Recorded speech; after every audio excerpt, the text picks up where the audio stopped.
का खाली हाथ मगर ये दर्द साथ ही जाएगा। जाने किस दिन हिंदुस्तां आजाद वतन कहलाएगा। बिस्मिल कहते हैं हिंदू हूँ, फिर आऊंगा फिर आऊंगा, फिर आके भारत माँ तुझको आजाद कराऊंगा। जी करता है मैं भी कह दूं, पर मजहब से बंध जाता हूँ।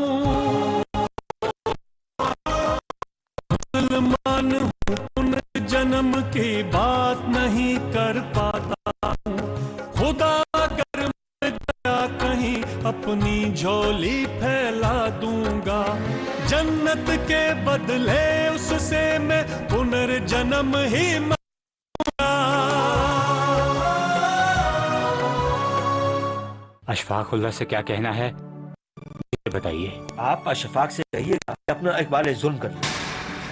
इकबाल जुल्म कर लो? अरे जिस जुल्म से वाकिफ ही नहीं हूँ उसका इकबाल क्या खाक करूँ? ये सारा मामला इन हिंदुओं की चाल है। ये सब मुल्क को किसी भी तरह हिंदू राष्ट्र बनाना चाहते हैं। जज्बात में बहकर मुसलमान होते भी ये सरासर है आजाद हिंदू राष्ट्र के लिए लड़ रहे हैं, और अगर होता तो मेरा मानना कि वो हिंदू राष्ट्र आपके इस से कहीं गुना बेहतर होता।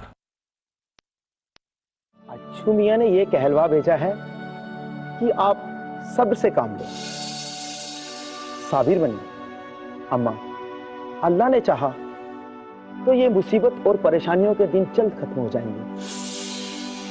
अच्छू मियां इंशाअल्लाह साथ खैरियत के घर वापस आ जाएंगे। आमीन सुम्मा आमीन। इन कलाबियों की तरफ से कोई वकील पैरवी कर रहा है या यूं ही अभी तक अल्लाह भरोसे ही चल रहा है? भाईजान, वकील तो कई हैं उनके। एक तो हैं पंडित हरकरण नाथ मिश्र, और उनके अलावा मोहनलाल सक्सेना, चंद्रभान गुप्त और कृपा शंकर हजेला वगैरह बड़ी मेहनत से मुकदमा लड़ रहे हैं।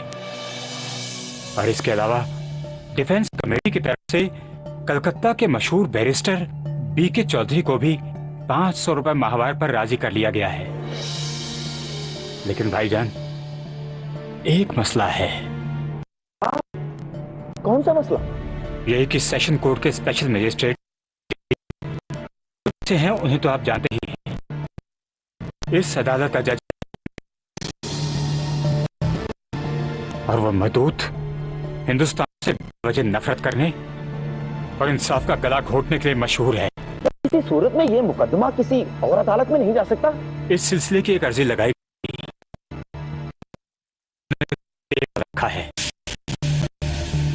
लिहाजा अर्जी खारिज कर दी गई। परवरदिगार आलम उन जाबिरों का बेड़ा गर्क कर दे, उन्हें मौत आ जाए। अम्मा, इन कमबख्त को बद्दुआ मत दो। ये इतनी मोटी चमड़ी के हैं तो असर नहीं करेगी।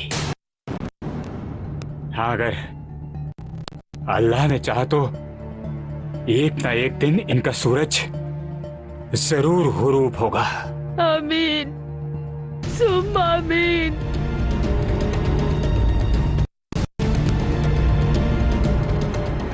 काकोरी के इस मुकदमे में इनकलाबियों को जेल से अदालत तक जबरदस्त सिक्योरिटी में लाया जाता था।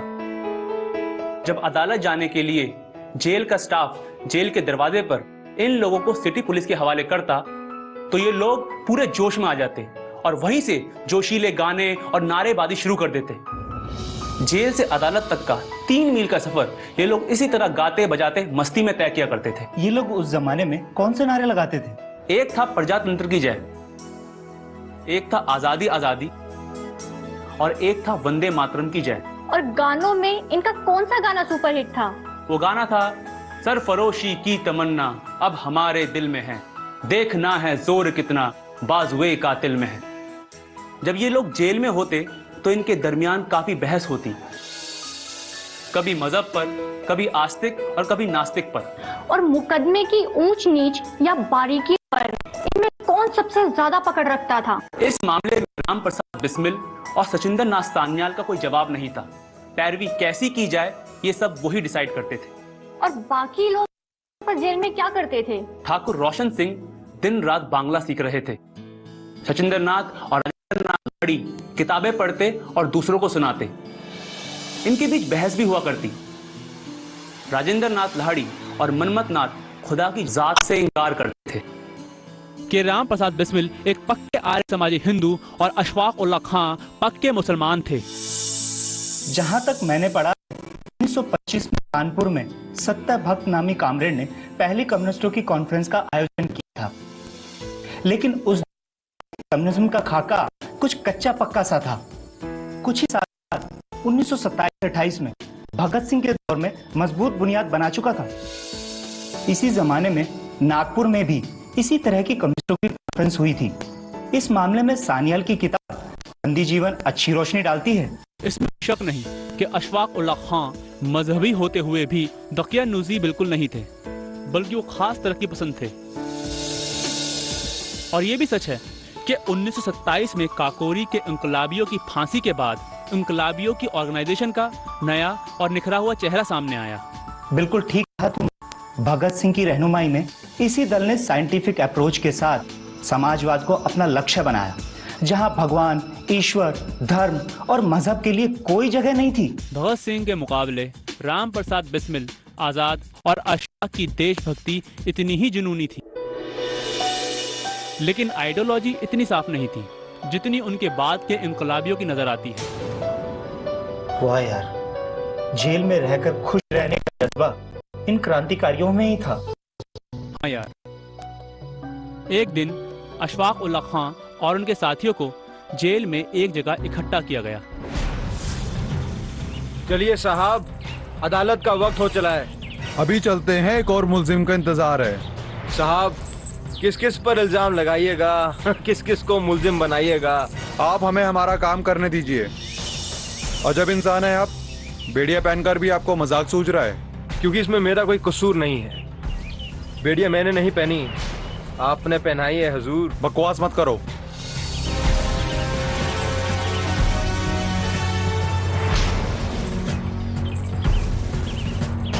इतनी देर कहाँ लगा दी? सर साहब, बस ऐसे ही। ठीक है ठीक है। इंसाफ का मुकदमा कौन सी अदालत में चल रहा है? इंसाफ का क्या मतलब? आप इन्हें जानते नहीं? क्या बात कर रहे हैं साहब, आपने हमारा इनसे तारुफ तो कराया ही नहीं। इन्हें क्या हम खाक पे जानेंगे? इन्हें तो मजाक सूझ रहा है। आप ही बताइए कि आप इन्हें कब से जानते हैं? अरे जनाब, जिसकी सूरत पहली बार देख रहा हूँ उसे कब से जानने का सवाल कहाँ से पैदा हो गया? वैसे ये जो भी है, लगता है इनका दिमाग थोड़ा खिसका हुआ है। दिमाग खिसका हुआ है? क्या मतलब? जो आदमी बेड़ियों में जकड़ा हुआ हो फिर भी वो हंस रहा है, मुस्कुरा रहा है, मेरी नजर में तो भाई वो पागल ही है। वैसे ये है कौन और इसका नाम क्या है? ये अशफाक उल्लाह खां और ये सचिंद्र नाथ बख्शी। क्या आप एक दूसरे को जानते नहीं? अगर ऐसी बात है तो ये हमारे लिए बड़ी हैरत की बात है। अच्छा, तो आप है अशफाक उल्लाह खान? अरे भाई, आपके बारे में तो बड़ा सुना है, बल्कि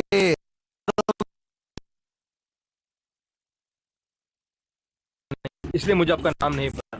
वैसे आपका नाम है क्या? जी, सचिंद्र नाथ बख्शी। मुझे ये काकोरी केस में गिरफ्तार किया गया है। क्या बात? सुभान अल्लाह, आपको भी उसी केस में पकड़ा गया है? मुझे भी उसी केस में पकड़ा गया है। ओह, माफ कीजिएगा, जकड़ा गया है। चलो चलो, जाओ इन्हें। ठीक है।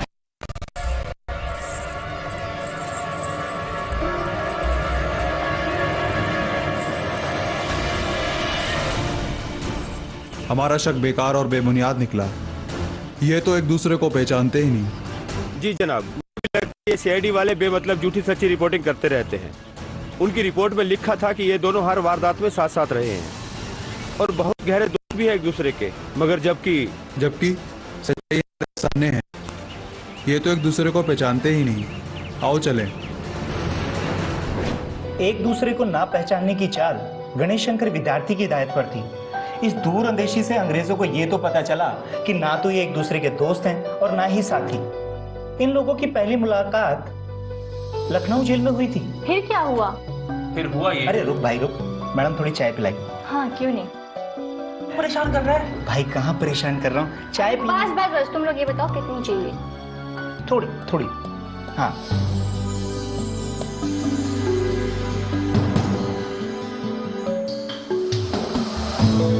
Thank you ma'am. वेलकम। हाँ भाई अब बता आगे क्या हुआ? ये सब इतना प्लान था कि किसी को शक नहीं हो पाया कि ये दोनों ड्रामा कर रहे हैं। ये इसलिए किया गया, इनके मुकदमे पर इन दोनों की अजनबियत इनके हक में जाती थी। इन्हें लॉरी में बैठाकर जब जेल हवलदार लॉरी से उतारने लगा तो इन दोनों के मिलन पर उसने धीरे से कहा था, भैया हमने भरत मिलाप कथाओं में पढ़ा था, आज आपने उसके दर्शन भी करवा दिए। तो क्या अशफाक उल्लाह, सचिंदर नाथ बख्शी बाद में साथ रहने लगे थे? उस दिन सेशन कोर्ट की कार्रवाई के बाद जब ये दोनों वापस सेंट्रल जेल लौटे तो इन दोनों को जेल के यूरोपियन वार्ड में रखा गया। मुकदमे के फैसले तक दोनों साथ साथ रहे तो भी अच्छा गुजरने लगा।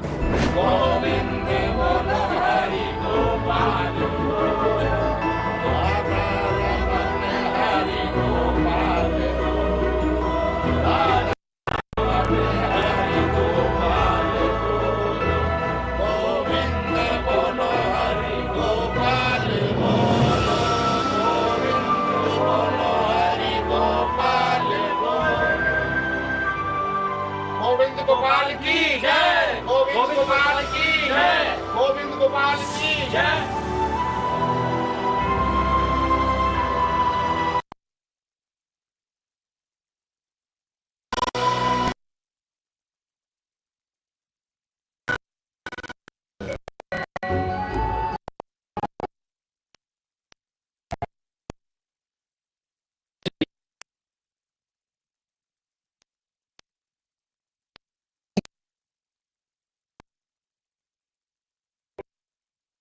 कर लो, हम सबको फांसी की सजा तो होनी है। अरे भाई तो फिर मैं क्या कहूं कि बजाकर फूलों की बारिश करवाकर हमें बाइज्जत बरी कर देगी। लेकिन ये जरूरी तो नहीं कि हम सबको फांसी ही हो। मौत से बहुत डर लगता है। क्यों? नहीं, ये बात नहीं है। मैं जिंदा रहना चाहता हूँ ताकि मैं अपने देश के लिए कुछ कर सकूं। अरे वो तो कर ही चुके हो, इसी का तो इनाम है। वो पीछे तुम वो बात पता चली? कौन सी बात? अरे भाई कुछ बोलोगे या पहेलियां बुझाते रहोगे? अरे वही कि राम प्रसाद बिस्मिल जिला जेल में कुछ ज्यादा ही कट्टर हिंदू होते जा रहे हैं। अरे भाई राम प्रसाद हिंदू भी है और पंडित भी। अब जेल में रहकर वो आर्य समाज का प्रचार कर रहा है तो इसमें कट्टरता की बात कहां से आ गई? वो तो शुरू से ही ऐसे ही। लेकिन कहीं दूसरे साथी हमारे नास्तिक है जिन पर कट्टरता का बुरा असर पड़ सकता है। हो सकता है कि ये सब कर कर राम प्रसाद बिस्मिल कोई ढोंग रच रहे हो और इसके पीछे उनकी कोई सोची समझी चाल हो, क्योंकि अक्सर हमें जो दिखता है वो होता नहीं और जो होता है वो हमें दिखता नहीं। और मुझे तो आपसे भी शिकायत है। मुझसे? क्यों भाई? तुम भी कुछ कम मजहबी नहीं होते जा रहे हो। पहले तुम सिर्फ नमाज पढ़ते थे, अब तो रोजे भी रखने लगे हो। अरे भाई ये मेरा जाती मामला है। कोई पूजा पाठ में मगन है, कोई रोजा नमाज से खुश है और तुम नास्तिक होके मुतमईन हो। मैं तो तुमसे नहीं कहता कि तुमसे कोई शिकायत है। तुम्हारी एक बात मुझे अच्छी लगती है, तुम रोजा नमाज करके भी इतने कट्टर नहीं हो और तुम्हें तुम्हारा देश भी प्यारा है और तुम्हारा धर्म भी। भाई मैं ये मानता हूं कि मजहब एक चीज है और वतन दूसरी चीज, और दुनिया का हर एक मजहब वतन से मोहब्बत और अकीदत के हक में ही कहता है। ये मेरा मजहब का मामला है कि मैं पठान हूं, मुसलमान हूं, हिंदुस्तानी हूं और इसके अलावा तमाम दुनियावी ताकतों से ऊपर उस आसमानी ताकत को तस्लीम करता हूं। मेरा यह अकीदा है कि वही आसमानी ताकत इस पूरी कायनात के निजाम को चला रही है। लेकिन मैं किसी आसमानी शक्ति को नहीं मानता। भाई ये तुम्हारा जाती मामला है, इसलिए तुम नास्तिक समझे। और वैसे भी मुझे लगता है कि हमें इसके बारे में बात करके कुछ हासिल नहीं होगा। अरे हाँ अशफाक, तुमने परसों अदालत में एक गजल सुनाई थी, बड़ी अच्छी गजल थी। वो गजल सुनकर सन्नाटे में भी सब खड़े हो गए थे। फिर एक बार सुना दो ना यार। हाँ बेशक, सुनाए क्या गम के किस्से कहानी, हमें तो अपने सता रहे हैं। हमेशा सुबह शाम दिल पर सितम के खंजर चला रहे हैं। कहाँ गए कोहिनूर हीरा, हाय कहाँ गई मेरी दौलत। वो सबका सब लूट करके उल्टा हम ही को डाकू बता रहे हैं। सच कहा, वाह। खामोश हसरत, खामोश हसरत है अगर जज्बा वतन का दिल में, सजा को अपनी पहुंचेंगे बेशक, जो आज हमको सता रहे हैं। जब तुमने ये गजल पढ़ी तो मैं स्पेशल मजिस्ट्रेट ऐनुद्दीन का चेहरा देख रहा था। उस समय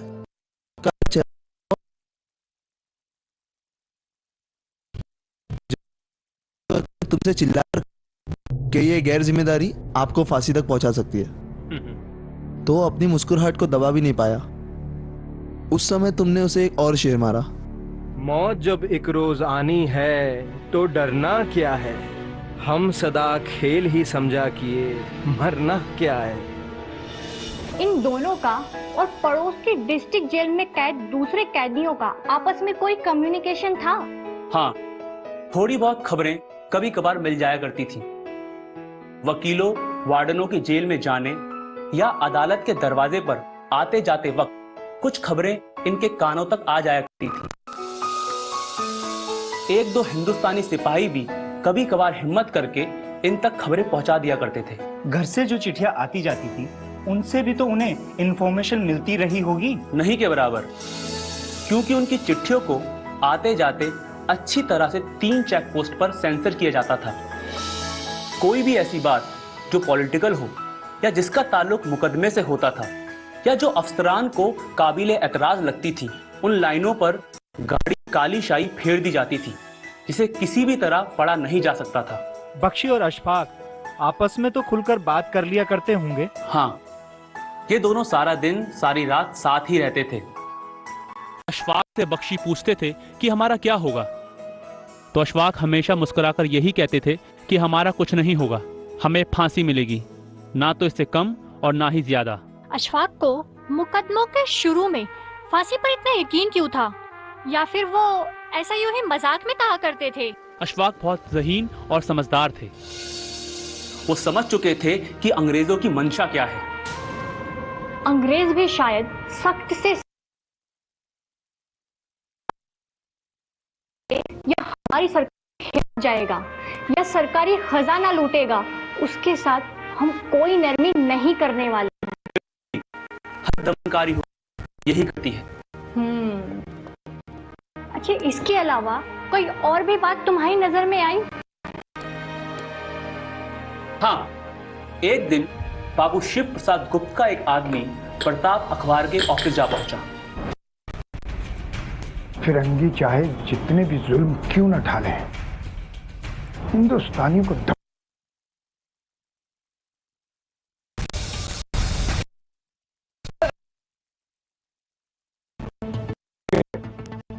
कोई काम है क्या? जी, मुझे भानु कहते हैं, मैं बनारस से आपके पास आया हूँ। मुझे बाबू शिव ने आपके पास भेजा है। ओह, आइए बैठिए। अरे शिव प्रसाद जी तो हमारे पुराने शुभ चिंतक हैं। कहिए, सब कुशल मंगल तो है ना? जी हाँ, वो ठीक है। आपके लिए चिट्ठी भेजी है। अच्छा, कोई बात नहीं, मैं बाद में देख लूं। और ये 430 रुपए हैं जो उन्होंने आपके लिए भेजे। बाबू शिव प्रसाद जैसे लोगों के सहारे ही तो हम ये लड़ाई लड़ पा रहे हैं। जी हाँ, कि आपके बनाए डिफेंस फंड में बहुत कम पूंजी आती है, जबकि खर्चा बहुत ज्यादा है। अब क्या हाल है मुकदमे का? बाबूजी ने मुझसे कहा था कि मैं आपसे मुकदमे का भी तफसील से पता करता हूँ। हाँ हाँ, क्यों नहीं। अब भाई मामला ये है कि अशफाक उल्ला खां और सचिंद्र नाथ बख्शी अब तो दोनों गिरफ्तार किए जा चुके हैं। आपको तो मालूम ही है कि अशफाक उल्ला खां दिल्ली से गिरफ्तार किए गए और 3 महीने बाद सचिंद्र नाथ बख्शी भी भागलपुर से गिरफ्तार कर लिए गए और उन्हें लखनऊ भेज दिया गया। जी, ये सूचना तो हमें पहले ही मिल चुकी है। तो क्या सारे लोग एक ही जेल में हैं? मतलब सब एक साथ? नहीं, ऐसा नहीं है। पहले जो लोग पकड़े गए थे उन्हें लखनऊ जिला जेल में रखा गया और जो उसके बाद लोग पकड़े गए उन्हें लखनऊ की सेंट्रल जेल में रखा गया। ओहो, अच्छा, मतलब डिस्ट्रिक्ट जेल में ये सारे लोग हैं और सेंट्रल जेल में केवल 2 ही लोग, अशफाक और बख्शी। हाँ, और इन दोनों लोगों को भी नहीं मालूम था कि उनके अलावा और कोई भी इस जेल में बंद है, क्योंकि अशफाक खां को उसी जेल के एक यूरोपियन वार्ड में कैद करके रखा गया था और जो सचिंद्र नाथ बख्शी हैं उन्हें उसी जेल की एक काल कोठरी में कैद करके रखा गया था। जब हमें ये बात मालूम हुई तो हमने अपने एक भरोसे के आदमी से उन दोनों को ये संदेश भिजवाया। वो दोनों वहां अजनबी बने रहे, किसी को ये मालूम नहीं होना चाहिए कि ये दोनों एक दूसरे को जानते हैं। मतलब एक दूसरे को पहचानना तक नहीं? लेकिन इसका क्या फायदा होना था? दरअसल हम अपने इस मुकदमे को मजबूत बनाना चाहते थे। तो क्या ऐसा हुआ? हाँ, बिल्कुल। मैं ठीक से समझ नहीं पा रहा आपकी बात को। अरे हाँ, बीच वाली बात दरअसल मैंने आपको अभी बताई। दरअसल हुआ यूं कि अशफाक उल्ला को जब गिरफ्तार किया गया तो उसके बाद ब्रिटिश सरकार ने उन पर मुकदमा शुरू कर दिया, लेकिन जब उसके 3 महीने बाद सचिंद्र नाथ बख्शी पकड़े गए तो ब्रिटिश सरकार ने अशफाक उल्ला खां का मुकदमा रोककर सचिंद्र नाथ बख्शी पर मुकदमा कर दिया। फिर क्या हुआ कि इन दोनों का एक साथ मिलाकर सेशन कोर्ट में दायर कर दिया। अच्छा, ऐसा है ना विद्यार्थी जी, अब बात साफ हुई। और दोनों एक ही केस में मुलजिमिन, फिर अलग अलग कैसे? और हुआ ये कि जिस दिन दोनों को सेशन कोर्ट में ले जाना था, इन दोनों का पहली बार आमना सामना होना था और इन दोनों को तभी ये एक्टिंग करनी थी कि एक दूसरे को जानते ही नहीं। देश सेवा के लिए नाटक भी तो करना पड़ता है। तो क्या दोनों ने किया अजनबी बनने का नाटक? अरे बड़ी एक्टिंग की, ऐसी की कमाल की, कोई ताड़ भी नहीं रखा। तो क्या प्रताप अखबार वालों को हर बात की अरे क्यों नहीं होगी, अखबार वालों का काम ही यही है कि हर खबर पर नजर रखना। चलिए यार चलते हैं। Bye bye bye. चल बॉस।